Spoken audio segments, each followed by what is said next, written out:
Hello students, next हम देखेंगे example number 4 क्या कह रहा है। देखो ये भी अच्छा क्वेश्चन है, बिल्कुल फ्लैग वाला ही है जैसा हमने लास्ट डिस्कस किया था, बस यहाँ पर थोड़ी सी कंडीशंस डिफरेंट है। Find the number of different signals that can be generated by arranging at least to flags in order. अब ध्यान देना इस पर, मुझे एटलीस्ट टू फ्लैग ऑर्डर में जमाना है, ठीक है, वन बिलो द अदर, ठीक है, like this, like this, okay, on a vertical step in 5 different flags are available. तो गिवन कंडीशन क्या है आपके पास? Flags available flags are 5 different flags are available.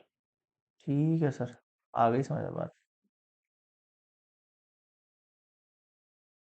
है ना। तो आपके पास क्या है, 5 डिफरेंट फ्लैग्स अवेलेबल है। फर्स्ट थिंग इंपॉर्टेंट है, ध्यान देना। 5 आपके पास जो है वो क्या है, डिफरेंट फ्लैग्स अवेलेबल है, ठीक है। अब इसने कहा क्या वो समझो, नंबर ऑफ डिफरेंट सिग्नल बनाने that can be arranging bye at least to flags in order one below the other.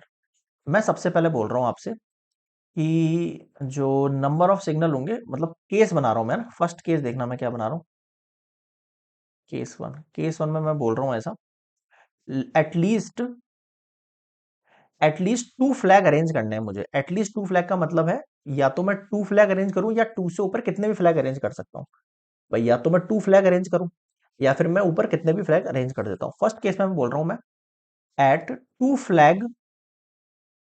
Flags arrange, तो आपके पास नंबर ऑफ सिग्नल्स जो होंगे वो कितने होंगे आपके पास, टू फ्लैग के अंदर नंबर ऑफ सिग्नल कैसे होंगे भाई, ऑब्वियस ही बात है, नीचे वाले फ्लैग में 5 डिफरेंट फ्लैग्स हो सकते हैं और इसके ऊपर वाले में क्या हो सकता है, 5 में से कोई एक यहाँ आ गया होगा, तो बचे हुए जो फ्लैग्स हैं उनमें से नंबर ऑफ वेज हो सकते हैं इसके लिए, यानी 4, यानी कि 20 वेज। अगला केस सुनो,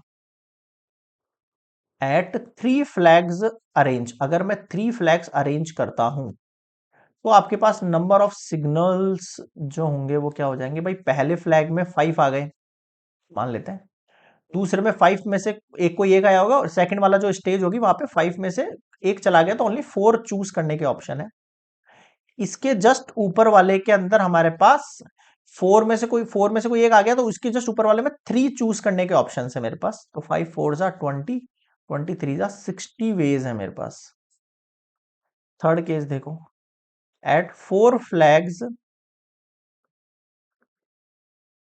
अरेंज, 4 फ्लैग अरेंज करने, तो आपके पास नंबर ऑफ सिग्नल्स जो होंगे वो क्या हो जाएंगे, पहले में 5, दूसरे में फिर 4 हो सकते हैं, फिर 3 हो सकता है, फिर 3 में से कोई एक आ गया तो फिर बचे हुए 2 फ्लैग्स में से चूज कर सकते हो। कितने हो गए, 5 4 जा 20, 23 60, 62 जा 120। और फोर्थ केस में मान लेते हैं अपन यहाँ पे 5 फ्लैग्स जो हैं वो अरेंज हो रखे हैं।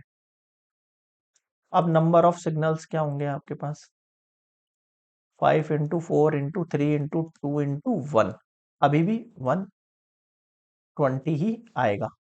बताओ समझ में आया क्या? हाँ सर आ गया। अब मैं आपसे बात कर रहा हूं रिक्वायर्ड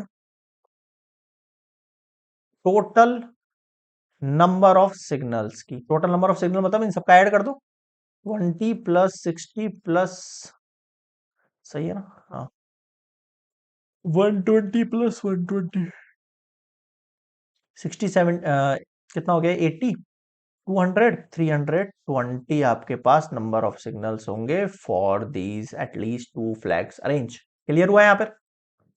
तो ध्यान देना क्वेश्चन की डिमांड क्या है और किस तरीके से आप यहाँ पे क्वेश्चन लगा रहे हो। तो मैं यहाँ पे लगा रहा हूं बाय मल्टीप्लीकेशन प्रिंसिपल। इसमें क्या ज्यादा लैंग्वेज वगैरह नहीं है, तो आप मतलब हो सके जितना जो है उसको लिखने की कोशिश करना, ताकि एग्जामिनर जो है मार्क्स वगैरह अच्छे से डिडक्ट ना करे मार्क्स आपके, ठीक है।